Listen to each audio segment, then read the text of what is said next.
સરકાર અને સરકારી વહીવટીતંત્ર વિકાસના કામો તો કરે છે, પરંતુ આ કામ સમય મર્યાદામાં ક્યારે પૂરા થતા નથી। વાત બોટાદની છે કે જ્યાં છેલ્લા 1 મહિનાથી રોડ બનાવવાની કામગીરી ચાલી રહી છે, પરંતુ રોડ પૂરો ન થતાં જ લોકો ત્રાહિમામ છે। બીજી તરફ પાલિકાના સત્તાધીશો અધિકારીઓ વીજળીનો બેફામ વેડફાટ પણ કરી રહ્યા છે। ચીફ ઓફિસર ઓફિસમાં હાજર નથી, પણ લાઇટ પંખા ચાલુ હોય છે। ત્યારે જુઓ જનતાની હાલાકી અને વીજળીના વેડફાટનો આ ખાસ અહેવાલ।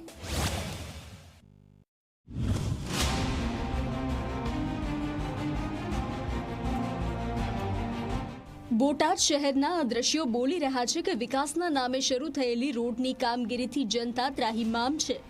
છેલ્લા 1 મહિનાથી ચાલતું આ કામ અધૂરું છે અને શહેરીજનોની હાલાકીનો પાર નથી। ખોદીને વયા ગયા, પાણા નાખી ગયા છે। હજી સુધીમાં કોઈ પણ જાતનો નિકાલ થતો નથી। કલેક્ટરમાં ગયા હતા, નગરપાલિકામાં રજૂઆત કરી, 5 દિવસ કરે છે, પણ હજી સુધી કોઈ જવાબ આપતા નથી। અમારી માંગ ઈ જ છે, રોડ પૂરો નહીં થાય તો હતું એમ નામ કરી દો, અથવા કોર્પોરેશન અથવા કલેક્ટરમાં જઈને બેસશું। ટોટલી સોસાયટીના સભ્યો બધા કલેક્ટરમાં જઈને બેસશે। આ રોડની સમસ્યા છે, અમારે પેરેલી છે, અહીંયા ઉંમરવાળા રહે છે। રોડ કરવો હોય તો કરી દે, ન કરવો હોય તો આ પાણા ઉપાડીને અમારે હતું એમ નામ અમને કરી દો। આનો નિકાલ નહીં આવે તો અમે ઉપર જવા તૈયાર છીએ બધા। એ લોકો 5 દિવસ કરે છે। હવે જે કરવું હોય એમને, ન કરવો હોય તો પછી અમને હતું એમ નામ કરી દો। જનતાની આ તકલીફનો જવાબ લેવા ઝી24 કલાકની ટીમ બોટાદ નગરપાલિકાની ઓફિસ પહોંચી, પરંતુ અહીંનું દ્રશ્ય વધુ ચોંકાવનારું હતું। ચીફ ઓફિસર ગેરહાજર, પરંતુ તેમની ઓફિસમાં લાઇટ, પંખા અને એસી ધમધમતા હતા। ઓફિસ ખાલી, છતાં વીજળીનો બેફામ વેડફાટ થઈ રહ્યો હતો।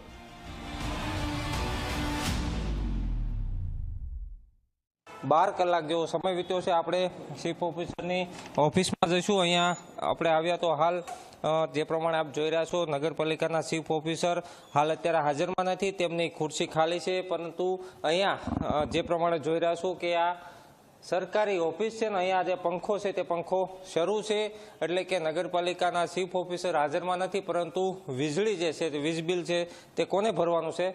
સરકારને। એટલે પ્રજાના પૈસાનો જે ટેક્સના પૈસા છે તે આ તંત્ર આવી રીતે, આ સરકારી બાબુ આવી રીતે વેડફાટ કરે છે। તો હું હાલ અત્યારે નગરપાલિકાના ચીફ ઓફિસરને કોલ કરી રહ્યો છું। રિંગ તો જાય છે।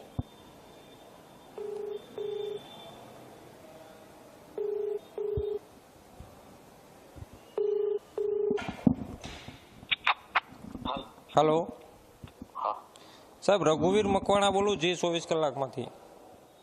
हाँ हाँ हाँ बोलो। आप आज रजा ઉપર છો સાહેબ? नहीं मीटिंगમાં છો।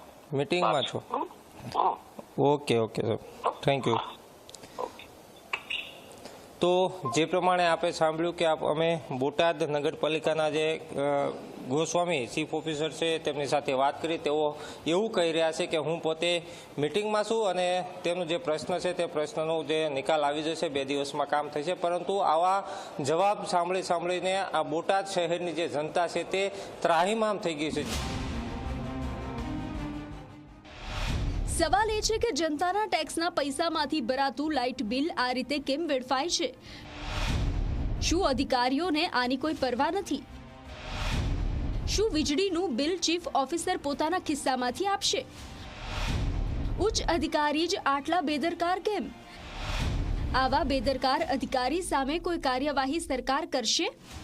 આ બધા વચ્ચે બોટાદના લોકોમાં નગરપાલિકા પ્રત્યે રોષ વધી રહ્યો છે। રોડની ધીમી કામગીરીથી વેપારીઓ, વિદ્યાર્થીઓ અને સામાન્ય નાગરિકો પરેશાન છે।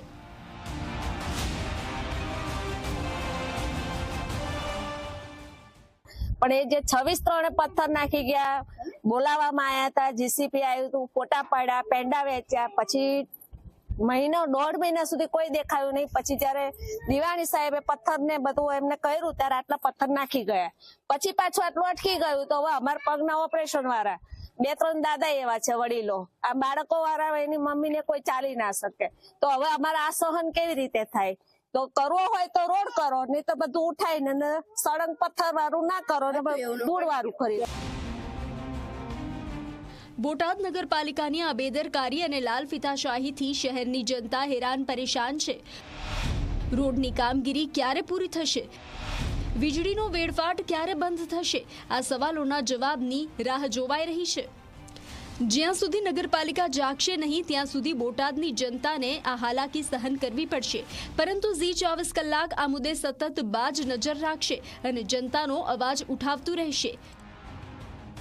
રઘુવીર મકવાણા, ઝી મીડિયા, બોટાદ।